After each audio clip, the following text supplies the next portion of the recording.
Di petani kita ini sekarang rata-rata umurnya udah di atas 60 ya, di atas 50 gitu ya. Kemudian eh, apa namanya? Kecenderungan anak muda menjadi petani itu juga sangat rendah gitu ya. Kemudian kalau pemerintah membuat apa namanya? Satu gerakan petani milenial bertani dengan misalnya sekarang yang sedang digalakkan menggaji lulusan Fakultas Pertanian sarjana baru itu 10 juta per bulan, kemudian nanti oleh pemerintah mau dibuatkan lahan pertanian 200 hektar di seluruh mengelola 15 orang di situ, tapi saya belum yakin itu akan berhasil ya. Telah terbit secara cetak dan digital.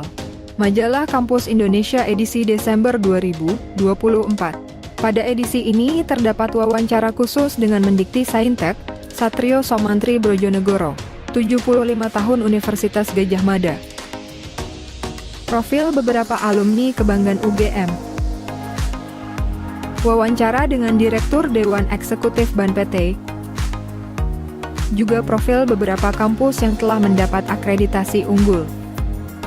Untuk informasi dan pemesanan, dapat menghubungi kontak yang ada di video.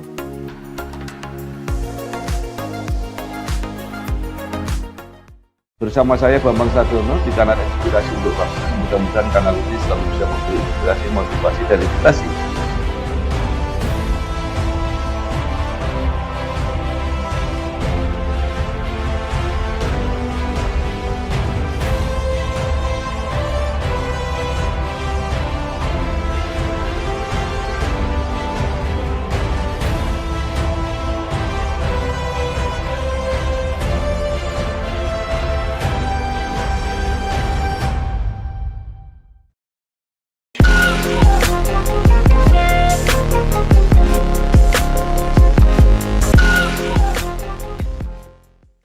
Assalamualaikum warahmatullahi wabarakatuh.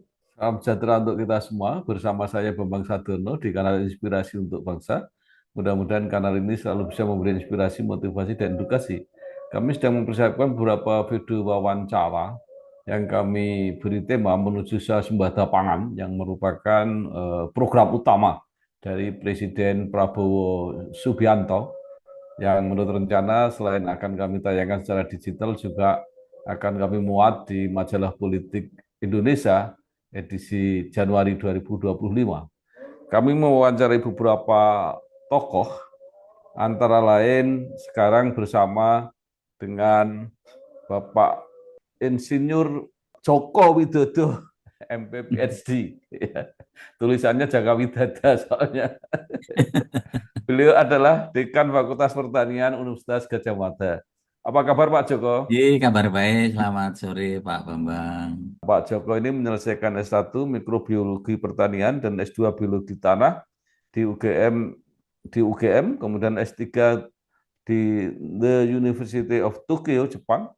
Kemudian mengawali karir sebagai dosen mikrobiologi di UGM, banyak melakukan penelitian dan pengabdian masyarakat di bidang pertanian, dan saat ini beliau menjabat sebagai Dekan Fakultas Pertanian UGM.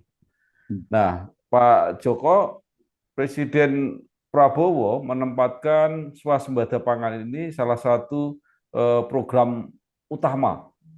Nah, kita sudah sering mendengar istilah swasembada pangan, tetapi mungkin Bapak bisa memberi apa ya uraian terminologi supaya orang nggak salah paham sebenarnya apa ini yang dimaksud sebagai swasembada pangan. Ya, jadi swasembada pangan itu merujuk pada kemampuan suatu negara untuk memenuhi kebutuhan pangan dan produksi dalam negeri tanpa impor ya. Ya. Jadi di dalam swasembada itu adalah mengandalkan produksi dalam negeri, kemudian di situ terpenuhi kebutuhan pangan di masyarakat gitu ya. Jadi produksi domestik itu adalah fokus Ya. utamanya.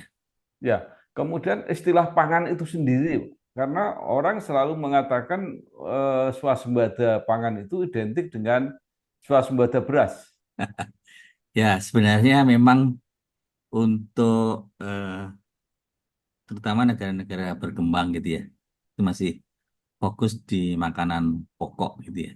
Tapi sebenarnya di bangsa yang mungkin tingkat peradaban, tingkat kebudayaannya sudah maju, sebenarnya kalau definisi pangan itu ya segala sesuatu yang dibutuhkan oleh tubuh kita gitu ya, dan tidak terbatas pada makanan pokok karena di situ juga apa namanya ada bahan-bahan lain yang mungkin sangat dibutuhkan oleh tubuh kita seperti vitamin, seperti Ya. nutrisi yang lainnya, susu dan sebagainya. Sehingga sebenarnya term pangan identik dengan beras atau dengan bahan pokok itu memang eh, untuk apa namanya istilahnya ketika kebutuhan kita masih masih ataupun kebutuhan primer yang Ya. dibutuhkan. Tapi kalau tingkatannya sudah lebih jauh kan mungkin tidak hanya primer tapi juga sekunder dan Ya. tersier. Baik. Nah, kalau terminologinya begitu luas dan Pak Prabowo ini menargetkan paling tidak tahun 27 kalau nggak salah 2027 itu swasembada pangan tercapai, rasanya kok agak sulit ya. Mungkin beras bisa, tapi yang lain-lain apalagi yang menyangkut apa gula dan kedelai itu pasti sangat berat. Nah, bagaimana pendapat Pak Joko? Ya, memang apa yang disampaikan oleh Pak Presiden terkait dengan tercapainya swasembada pangan di 2027. Saya kira seperti yang pertanyaan Pak Bambang pertama tadi mungkin yang dimaksudkan lebih ke arah beras gitu ya. Ada. Kemudian memang 2027 kan tinggal 3 tahun lagi gitu ya. Ya, Jadi memang saya kira ini suatu usaha yang sangat ambisius sebenarnya. ya, Namun sebenarnya kalau langkah-langkah ya, yang kita lakukan itu strategis dan tepat, bisa kita realisasikan. Tergantung dari bagaimana kita nantinya bisa mengelola adanya keterbatasan lingkungan atau perubahan iklim, kemudian ya, keterbatasan lahan, kemudian juga eh, ketergantungan impor dan sebagainya itu bisa kita tangani, maka bukan hal yang mustahil sebenarnya. Tapi memang dibutuhkan kerjasama yang sangat apa namanya strategis dan sangat kuat dari berbagai pihak yang terlibat di dalam apa namanya, pemenuhan eh, tadi pangan dalam hal ya. beras tadi, Pak. Nah, Pak Joko ini kadang-kadang apa ya, kita membutuhkan pencerahan secara akademis gitu ya. Karena kalau kita melihat apa wacana perdebatan di sesama pemerintah sendiri, kita tuh sering bingung. Satu sisi selalu pihak Kementerian Pertanian itu mengatakan produksi beras cukup, kadang-kadang produksi melimpah, tetapi impor tetap jalan. Nah, jadi tadi kalau masih impor berarti tidak swasembada. Ini bagaimana penjelasannya? Pemerintah antara begini, Pak. Eh, Beras sebenarnya produksinya cukup, tetapi pemerintah membutuhkan cadangan. Nah, itu kan eh, dalam jangka panjang sama saja bahwa kurang gitu. Jadi memang kalau terkait dengan terminologi tadi ada Ya, swasembada pangan, tapi ada juga terminologi yang lain itu ketahanan pangan dan ya, kedaulatan pangan. Sebenarnya kalau ketahanan pangan itu eh, fokus utamanya lebih ke keterjangkauan dan juga ya, ketersediaan sebenarnya. Entah itu produksi dalam negeri, entah itu impor ya, gitu ya. Tapi masyarakat itu bisa dengan mudah akses secara fisik, secara sosial maupun secara ekonomi bisa mendapatkan bahan pangan tadi itu sebenarnya lebih ke terminologi ketahanan pangan. Jadi kalau mungkin akan lebih pas sebenarnya kalau cita-cita dari Pak Presiden itu terkait dengan ketahanan pangan gitu ya. Itu sebenarnya lebih lebih realistis lagi untuk 2027 karena kita masih bisa kalau kurang masih bisa impor. Kemudian juga apa namanya? Yang penting bagaimana masyarakat atau rakyat itu bisa mengakses dan tersedia itu baik sosial, ekonomi, harga terjangkau dan sebagainya. Kelihatannya Pak Presiden itu terminologinya swasembada Ya, pangan. ya Jadi itu kalau yang nah, swasembada pangan harus murni ya, produksi domestik untuk memenuhi kebutuhannya. ya, Nah, kalau kita lihat apa namanya pengalaman dari era kepemimpinan yang lalu gitu ya, eranya ya, Pak Jokowi itu kan juga sudah berusaha untuk membuat food ya, estate, membuat ya, menggenjot produksi beras dan sebagainya. Tapi kenyataannya kan ya, belum belum berhasil gitu ya. ya. Mungkin beberapa Nah, food estate itu juga masih perlu pembenahan yang cukup cukup besar gitu ya. Sehingga saya kira ya, tadi yang keinginan yang ambisius tadi memang ya cukup berat, namun juga realistis apabila memang strateginya sesuai gitu ya. Kan juga ada apa namanya perubahan iklim ini kan juga bukan hal yang mudah untuk penanganannya gitu ya. nah, sekarang justru yang ingin saya tanyakan itu, saya kira sebagai seorang pemimpin Pak Prabowo memberi apa ya arahan, memberi sasaran, target yang memang tidak ringan, tetapi kan harus dicapai. Nah, secara akademis, menurut Pak Joko, sebenarnya apa yang harus dilakukan? Atau dimulai dari apa sebenarnya yang menjadi masalah selama ini sehingga cita-cita swasembada pangan itu kelihatan berat?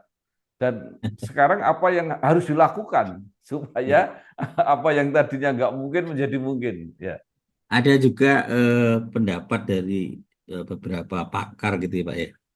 Sebenarnya ya, pertanian suatu negara itu akan maju itu apabila pemerintah di negara tersebut itu eh, membangun industri hilirnya. Nah, hmm, di kita ini industri hilir pertanian ini kan masih masih belum belum mendapatkan perhatian ya, yang cukup gitu ya.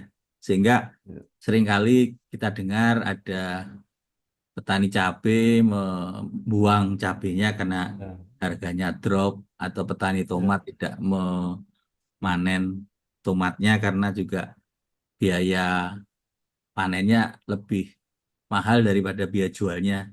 Itu kan sebenarnya karena industri hilir itu tidak siap gitu ya. Bahkan ya, tahun lalu kita juga dengar bahwa masyarakat putus asa menanam porang karena ya, ketika panen tidak diserap pasar gitu ya. Karena memang ya, belum ada industri hilirnya. Coba kalau di ya, situ ada industri hilirnya ya industri itu akan menyerap porang entah dibuat bentuk chip kering atau dibentuk tepung atau makan si olahan yang lainnya. Sehingga untuk tadi ke sana itu sebenarnya ya. harus dibarengi juga eh, pembangunan industri hilirnya sehingga ada apa namanya kepastian juga dari petani manakala nanti panen itu ya terserap oleh pasar dengan harga yang sewajarnya gitu ya. Kalau sekarang ini kemarin kita butuh susu tapi ternyata Ya. ada berita yang orang membuang susu gitu ya Buang. karena Ya, mungkin harganya nggak sampai itu karena memang industri hilir kita secara keseluruhan itu belum belum siap. ya, Kita bisa belajar dari Vietnam saya kira. Vietnam itu sebenarnya kalau dari segi lingkungan dan masyarakatnya ya, itu mirip dengan kita gitu ya. ya, Cuma di Vietnam itu industri hilirnya itu sangat siap sehingga produk-produk Vietnam itu bisa diekspor bahkan dengan kualitas yang jauh lebih baik, kemudian dengan harga yang eh, jauh lebih murah daripada kita gitu ya. Ini karena mereka sudah berjalan gitu ya. Kalau kita kadang-kadang sudah harganya mahal, apa Ya, namanya, kualitasnya belum baik, sehingga di pasar akhirnya juga kalah kita, ya. kalah dan tidak Baik, berkelanjutan. Ya. ya. Baik, sekarang hambatan hilir. Tetapi kelihatannya juga ada masalah di hulu, terutama pupuk, kemudian mungkin pengairan, tetapi yang paling apa sensitif dan dianggap krusial ini adalah masalah pupuk. Bagaimana menurut Pak Joko? Pupuk ini juga menjadi faktor penting gitu ya terkait dengan produksi ini. Di satu sisi terkait dengan ketersediaan, bagaimana pemerintah ini bisa bisa menyediakan yang nantinya terjangkau oleh masyarakat dengan skema yang mungkin lebih lebih mudah dan lebih sederhana gitu ya. Untuk misalnya katakanlah terkait dengan subsidi pupuk. Namun juga perlu pendidikan kepada petani dan juga pada pelaku pertanian agar eh, bisa menggunakan pupuk ini lebih lebih efisien, kemudian juga paham mengenai pupuknya sendiri sehingga nanti bisa menggunakan pupuk yang tepat gitu ya. Kemudian juga harus di eh, apa namanya, kampanyekan juga ke masyarakat bagaimana kita bisa meningkatkan efisiensi pupuk misalnya dengan bahan organik yang cukup, kemudian apa namanya, penempatan pupuk yang cukup dan sebagainya. Itu jadi saya kira pupuk ini ada dua dua hal ya, di samping ketersediaan Ya. dari pemerintah, otomatis dari pemerintah, tapi juga bagaimana mendorong masyarakat ini paham mengenai pemupukan, termasuk juga bisa mengurangi pupuk dengan pengembangan pupuk-pupuk organik gitu ya. Dan sebenarnya pupuk organik ini tidak harus mengambil dari luar, tapi juga kita bisa ajarkan ke petani itu bagaimana memproduksi pupuk hijauan di lahannya, misalnya dengan tanaman kacang-kacangan atau tanaman oro-oro atau tanaman penutup tanah, sehingga nanti mungkin dalam waktu 4 minggu, 5 minggu itu bisa dibalik, dibenamkan di dalam tanah, itu juga sebenarnya akan sangat mengurangi pupuk. Sehingga ketergantungan pupuk oleh petani ini bisa bisa ditekan sehingga semuanya akan bisa jalan, Pak. Baik, pertama yang mengenai pupuk anorganik yang diproduksi oleh pabrik pupuk ini memang gejalanya menarik. Karena produksi pabrik pupuk ini jauh lebih besar daripada yang disalurkan petani karena dengan subsidi. Nah, juga yang menarik, pabrik pupuk ini selalu untung besar, Pak. Setiap tahun melaporkan keuntungannya besar. Nah, ini masalahnya di mana? Petaninya mengeluh terus, tapi pabrik pupuknya untungnya besar. Apakah itu dari apa ekspor pupuk atau seperti apa? Artinya mungkin Bapak tidak bisa apa ya menjelaskan ini secara pas, tapi kira-kira seperti apa gitu. Ya, jadi pupuk ini terus terang kita juga sangat bergantung pada pada impor, Pak, sebenarnya. Ya, Jadi kayak perang kemarin eh, Soviet dengan Rusia dengan ya, Ukraina itu kan juga sangat mengganggu sebenarnya, karena memang terutama untuk kalium dan eh, fosfat itu kita sangat bergantung pada impor gitu ya. oh ya, Kalau ya, pupuk nitrogen memang beberapa industri petrokimia kita memproduksi kayak di Kalimantan ya. Timur, kemudian di Banda Aceh gitu ya. Namun itu sebenarnya juga kalau kita perhatikan untuk pupuk nitrogen yang diproduksi oleh industri petrokimia kita ini sebenarnya harga HPP-nya itu jauh lebih tinggi daripada harga jual sebenarnya. Bahkan disubsidi Hmm, itu akan lebih rendah lagi karena memang untuk produksi pupuk nitrogen itu kan butuh energi dan tekanan yang temperatur, tekanan dan energi yang tinggi yang asalnya dari gas alam gitu ya. Sehingga ini sebenarnya juga kalau kita bicara mengenai keberlanjutannya juga akan menjadi masalah di ya. kemudian hari manakala sumber daya alam seperti gas alam kita ini sudah menurun gitu ya. Jadi eh, kalau pabrik pupuk untung itu ya mungkin dari antara selisih antara impor dengan yang dijual ke petani, bahkan dapat subsidi dari pemerintah itu mungkin Pak. Kemungkinan ke situ. Namun juga Iya, saya kira tadi apa namanya, pemahaman pupuk berimbang, pemahaman mengurangi jumlah pupuk, meningkatkan efisiensi pemupukan, dan juga apa namanya, adanya pemantauan kualitas tanah dan sebagainya itu dibutuhkan supaya kita bisa memberikan pupuk itu sesuai dengan kebutuhan gitu ya.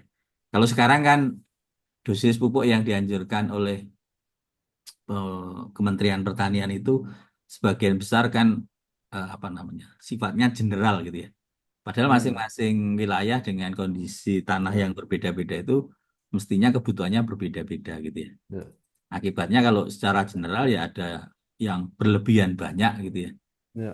Nah, kemudian cenderung tidak ada yang kurang, tapi cenderung banyak yang berlebihan sehingga akan terbuang sia-sia sebenarnya. Ya, sekali lagi eh, pendidikan dan edukasi itu juga menjadi faktor kunci, Pak. Ya, Pak Joko tadi mengatakan dan sudah banyak pihak ya, para tokoh pertanian, wakil rakyat yang menyarankan untuk memperbesar pupuk organik. Nah, pertanyaannya kalau memang itu salah satu sarana atau solusi, mengapa itu tidak bisa diproduksi besar-besaran, Pak? Sebenarnya kalau apa namanya, edukasinya benar ya ke masyarakat, kemudian juga eh, mereka paham gitu ya, bahwa kita bisa memproduksi sendiri di lahan kita. Jadi Hmm, ambil contoh, mungkin mungkin sebelum kita tanam padi mungkin kita sisihkan waktu sekitar 5 sampai 6 minggu untuk kita tanami tanaman-tanaman tadi, kacang-kacangan atau hmm, oro-oro atau tanaman penutup tanah gitu ya. Itu sebenarnya ketika kita mau tanam padi dengan membalik tanaman-tanaman hijauan tadi, pupuk hijauan tadi, itu sebenarnya hmm. akan mengurangi mungkin lebih dari 50% Ya, sebenarnya dari kebutuhan pupuk kimia. Nah, itu apa namanya, akan menjadi menarik sebenarnya. Tapi kadang-kadang juga pemerintah sekarang membuat program misalnya IP 4 gitu ya, ya, P400 gitu ya. P400 itu artinya kita nanam padi 4 kali dalam setahun. Ini kan ya, tanah nggak pernah istirahat gitu ya. Kemudian ya, tanah ya, nggak, petani juga nggak pernah punya kesempatan untuk memproduksi pupuk hijaunya sendiri. Nah, ini jadi masalah juga gitu ya. ya. Jadi mungkin mending kita tanam 2-3 kali dalam setahun, tapi di situ ada produksi pupuk organik dengan pupuk hijauan itu, mungkin produksinya akan lebih tinggi pertama, kemudian yang kedua tanahnya lebih sehat dan lebih berkelanjutan sebenarnya. Jadi tanahnya tidak tidak Ya. apa namanya, tidak capek gitu ya. Kalau IP 400 tanahnya ya capek sebenarnya. Dan kita akan banyak mendatangkan input dari luar gitu ya.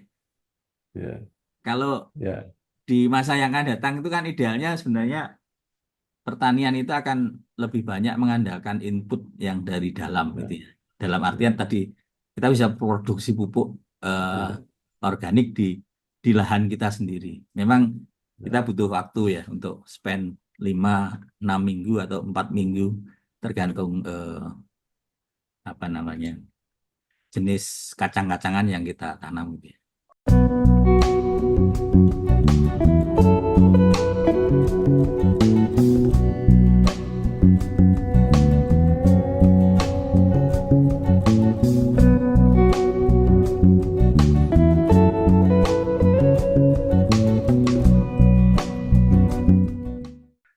Pak Joko kalau tidak salah pernah ada alumni UGM kalau tidak salah itu dia membuat formula pupuk yang katanya sukses. Memang tidak untuk apa pertanian seperti padi, tapi untuk perkebunan. Dengan pupuk kristal yang kalau tidak salah apa jumlahnya sedikit tapi berhasil untuk lahan yang luas. Nah, ini apakah sudah ter apa ya jamin itu bahwa itu memang bisa. Dengan perkembangan saat ini termasuk perkembangan nanomaterial gitu ya Pak ya. Ya. Memang orang bisa mengkonversi pupuk-pupuk yang tadinya dalam ukuran yang lebih besar ke Hmm. yang ukuran nano itu memang efisiensinya menjadi lebih tinggi gitu ya. Bahkan juga kita bisa memanfaatkan limbah-limbah pertanian, jerami atau mungkin rumput-rumputan dan sebagainya itu bisa kita rubah menjadi apa namanya? Kalau istilah yang baru itu karbon kuantum gitu ya.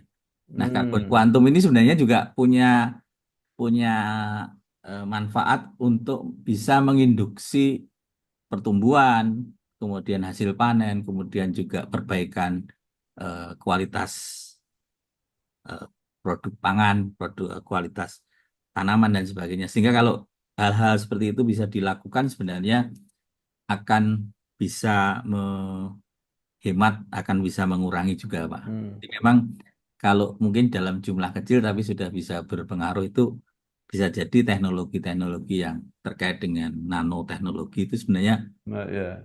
terkait dengan ukuran yang lebih kecil sehingga nanti dia bisa fungsinya bisa lebih banyak gitu ya. Baik. Nah, sekarang kita menyinggung yang faktor yang lain. Bapak tadi sudah sebut mengenai lahan, ya, kemudian mungkin masalah air. Nah, kalau kita pernah membuat food estate. Nah, mungkin sebagai apa ya evaluasi menurut Pak Joko, kenapa food estate ini ada yang menilai tidak berhasil? Ya karena mungkin di dalam food estate itu apa namanya istilahnya cara pendekatannya masih masih parsial-parsial gitu ya Pak. Dalam artian misalnya kalau Pak di dalam pidatonya Pak Presiden itu kan beliaunya juga di samping swasembada pangan itu kan akan Ya, swasembada air dan energi. ya, Nah, air ini sebenarnya menarik, Pak.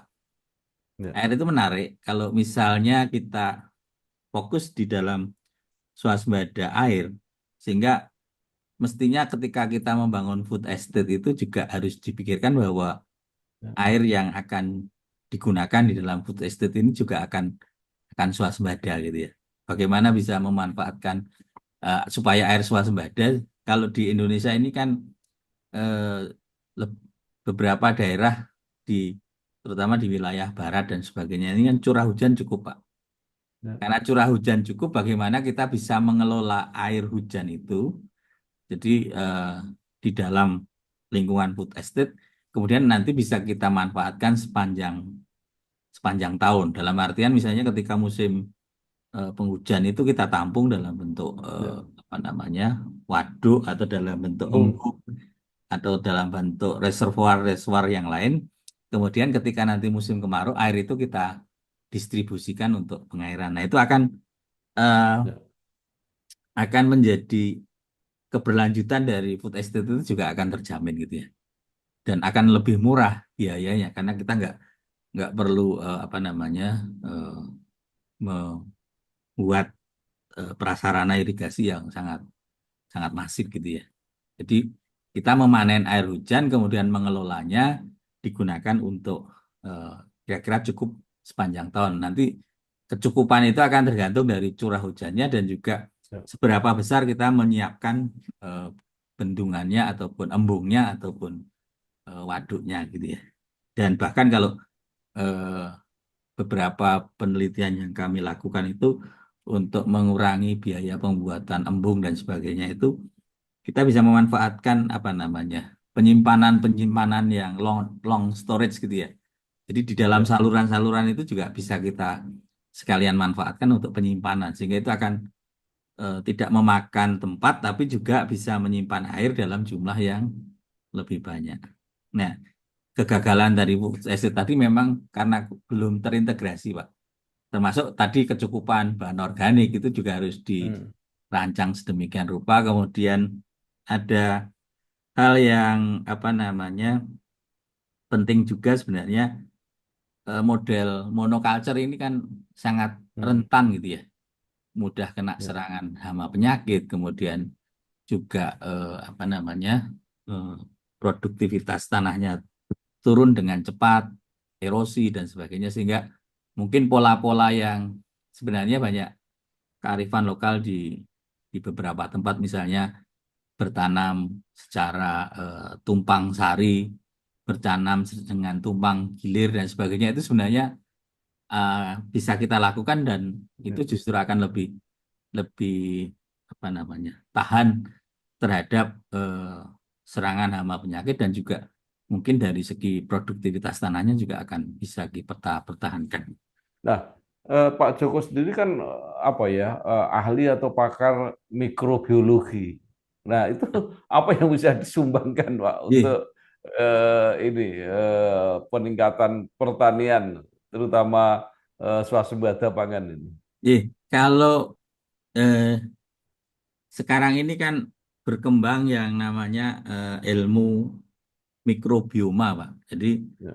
mikrobioma itu sebenarnya bukan hanya mikroorganismenya, tapi bagaimana mikroorganisme itu berinteraksi dengan kehidupan yang lain, termasuk dengan eh, faktor fisiknya gitu ya. Sehingga dia mempunyai fungsi yang luar biasa gitu ya. Dan kalau kita lihat, orang memuliakan tanaman itu eh, selalu melupakan apa namanya, bagian perakarannya. Jadi Hmm. ketika sekarang menjadi tanaman modern, itu perakarannya akan jauh lebih pendek, jauh tidak seperti tanaman-tanaman aslinya yang jauh lebih panjang, kemudian jangkauannya lebih Hmm. luas gitu ya. Akibatnya apa? Akibatnya tanaman-tanaman modern ini kebutuhan pupuknya tinggi, kebutuhan airnya tinggi, tidak tahan terhadap cekaman lingkungan, baik itu yang biotik maupun abiotik. Sehingga di situ kalau mikrobiologi nantinya bisa bagaimana mengembalikan eh, apa namanya, daerah perakaran dengan bantuan dari lembut tadi, itu supaya bisa mencapai kapasitas tanaman. Sehingga sebenarnya cukup besar, Pak, peranannya, Pak. Terutama Hmm. bagaimana kita eh, mensinergikan antara kehidupan yang tidak kasat mata ini Hmm. dengan tanaman, sehingga nih tanamannya bisa mencapai kapasitas yang maksimum gitu ya. Iya. Nah, Pak Joko, pertanyaannya di Fakultas Pertanian Universitas Gadjah Mada ini kan termasuk yang apa ya, yang terpandang lah ya, yang artinya yang cukup kuat.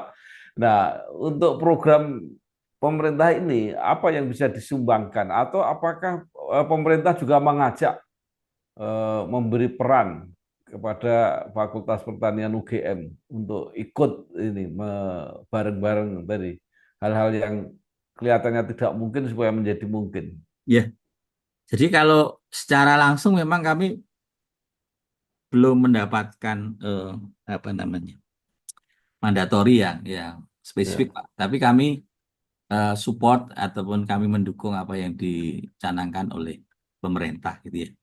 Yang kami lakukan yang pertama itu adalah kita melakukan intensifikasi pertanian, Pak. Jadi bagaimana kita meningkatkan produksi di lahan-lahan pertanian yang sudah ada.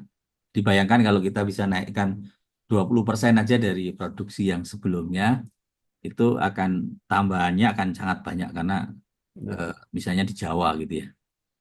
Dengan melakukan intensifikasi, kita apa namanya, termasuk tadi bagaimana siklus tanaman, bagaimana pola pola tumpang sari, bagaimana jenis-jenis tanaman yang bisa produksi tinggi, sudah barang tentu dengan inovasi-inovasi yang kita miliki gitu, nanti dengan intensifikasi itu kita bisa memberikan sumbangan gitu ya. Kemudian yang kedua itu melalui pemanfaatan lahan-lahan yang selama ini tidak tidak dimanfaatkan untuk tanaman gitu ya. Misalnya di pekarangan gitu ya. Bayangkan kalau pekarangan kita tanami dengan singkong, dengan ubi jalar, atau dengan apa namanya, semacam talas dan taro dan sebagainya. Kemudian juga kita tanam labu misalnya dan sebagainya. atau tanaman-tanaman kalau orang Jawa dulu ada polo kependem gitu ya. Itu Hmm. juga saya kira luar biasa dampaknya. Bayangkan kalau di Jawa aja dengan intensifikasi pekarangan yang lebih baik dengan makanan dengan tanaman non non beras itu juga akan bisa Ya. mensupport kebutuhan pangan yang luar biasa. Kemudian juga kami kembangkan juga teknologi-teknologi yang termasuk panen air hujan tadi, kemudian juga Hmm. mengembangkan teknologi nano yang nantinya kalau diaplikasikan atau disemprotkan ke tanaman, tanaman bisa Ya. naik produksinya. Kemudian juga meningkatkan efisiensi pemupukan dengan misalnya membuat pupuk yang slow release atau lepas terkendali dengan campuran-campuran mineral tertentu dan sebagainya itu saya kira itu yang ingin kami eh, lakukan untuk berperan di situ di samping kami ini juga punya punya departemen yang membidangi tentang manusia, tentang ekonomi, tentang Ya. apa namanya komunikasi dan sebagainya. Sehingga kalau di Fakultas Pertanian kita sekarang punya namanya Desa App gitu ya. Jadi itu sebuah Ya. aplikasi di Android gitu ya, yang nantinya bisa digunakan oleh semua petani untuk mencari informasi, entah itu inovasi, mencari informasi harga, mencari teknologi dan juga apa namanya berkonsultasi dengan para para penyuluh dan sebagainya itu. Saya kira kalau itu dimanfaatkan juga sangat efektif Pak untuk pengembangan pertanian termasuk nantinya untuk pasar ya.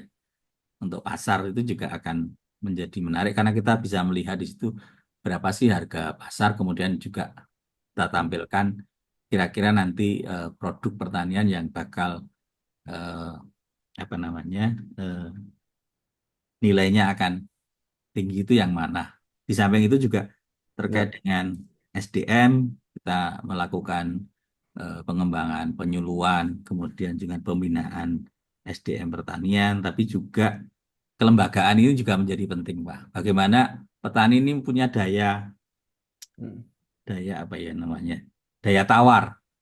Jadi jangan sampai petani ini menjadi objek, tapi juga mereka punya daya tawar. Jadi kalau Ya.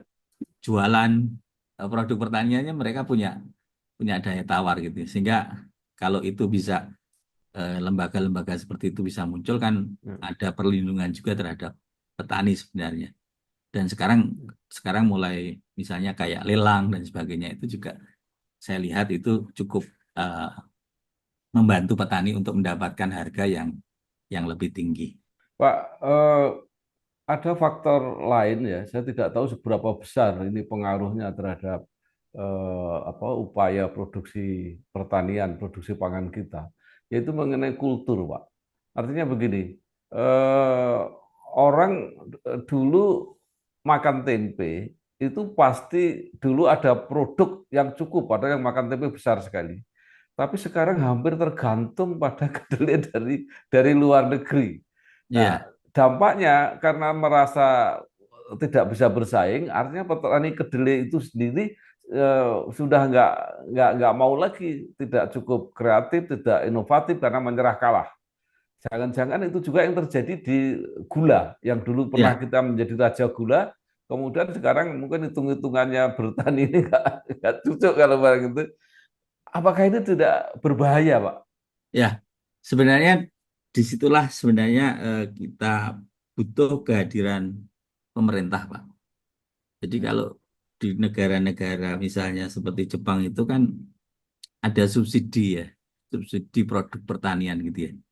Jadi apa namanya eh, petani itu mendapatkan, misalnya petani beras itu mendapatkan subsidi dari pemerintah manakala dia memproduksi berapa kuintal atau berapa itu ada hitungannya sehingga petani itu punya apa namanya kalau dihitung secara ekonomi itu masih untung dan Ya, keuntungannya itu disupport oleh pemerintah dalam rangka supaya produk pertanian itu ada gitu ya.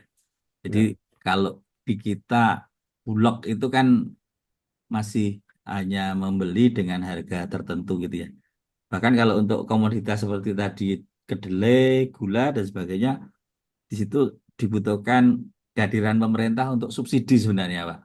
Sehingga Ya, apa apa namanya eh, yang dilakukan petani itu secara ekonomi itu menguntungkan ya, gitu ya. Menguntungkan dalam ya, artian nanti nilai jualnya itu ditambah subsidi itu sudah punya ya, punya apa namanya punya rentang yang menguntungkan tadi. Nah, itu yang paling penting saya kira, Pak. Ada beberapa komoditas yang memang harus disubsidi oleh pemerintah gitu ya. Jadi tidak hanya subsidi pupuk tapi juga subsidi produk pertanian ya, agar petaninya mau terus melakukan ya, usahanya, kemudian di samping itu dia punya ya, punya penghasilan yang memadai. Nah, ini saya lihat ya, di Jepang itu jalan, Pak, itu subsidi ya. bahan pangan itu. Baik. Nah, terakhir mungkin Bapak masih ada apa hal yang dianggap perlu untuk apa ya membantu mendorong keberhasilan pemerintah dalam swasembada pangan. Kalau dari kami sebenarnya ada hal yang juga cukup penting dan menarik, yaitu Ya. bagaimana kita mendorong adanya regenerasi petani, Pak. Di Oh, petani kita ini sekarang rata-rata umurnya udah di atas 60, ya, di atas 50 gitu ya. Kemudian eh, apa namanya? Kecenderungan anak muda menjadi petani itu juga sangat rendah gitu ya. ya, Kemudian kalau pemerintah membuat apa namanya suatu gerakan ya, petani milenial bertani dengan misalnya sekarang yang sedang digalakkan menggaji lulusan Fakultas Pertanian sarjana baru itu 10 juta per bulan, kemudian nanti oleh pemerintah mau dibuatkan lahan pertanian 200 hektar di seluruh mengelola 15 orang di situ, tapi saya belum yakin itu akan berhasil ya. Tapi ya, uang yang dikeluarkan oleh pemerintah akan banyak gitu ya.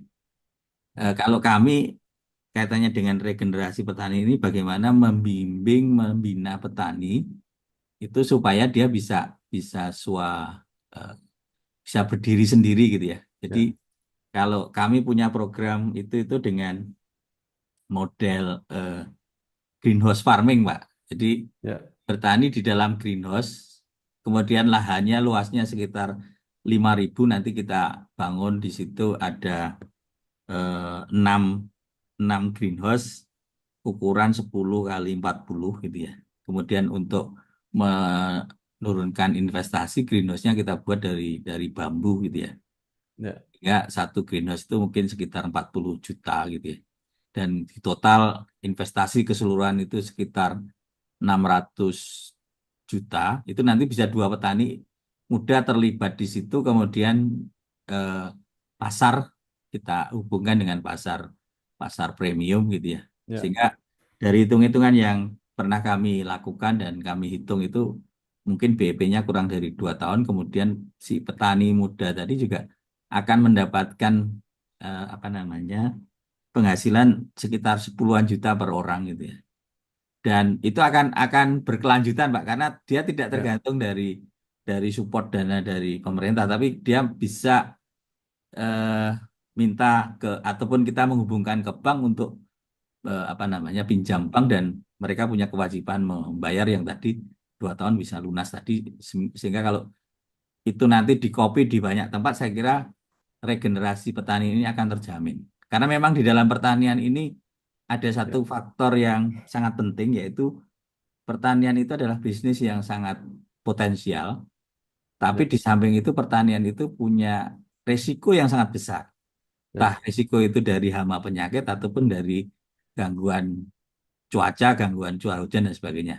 Sehingga kalau manakala kita bisa mereduksi resiko itu sebesar-besarnya, maka kita bisa dapat keuntungan yang besar.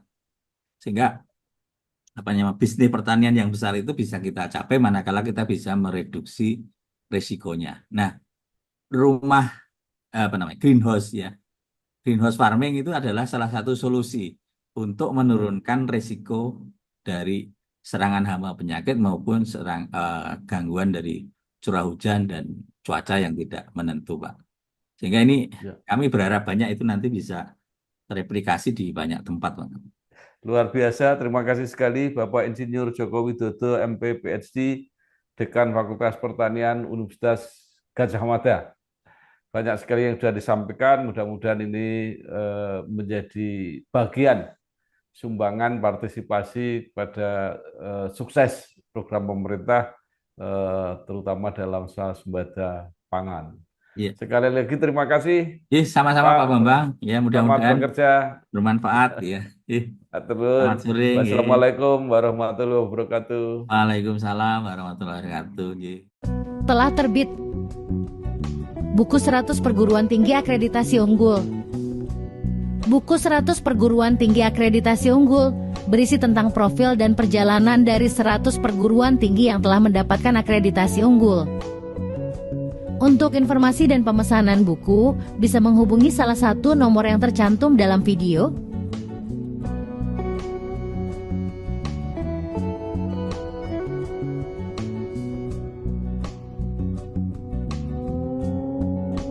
Bersama saya Bambang Sadiono di kanal Inspirasi untuk Bangsa. Mudah-mudahan kanal ini selalu bisa memberi inspirasi, motivasi, dan edukasi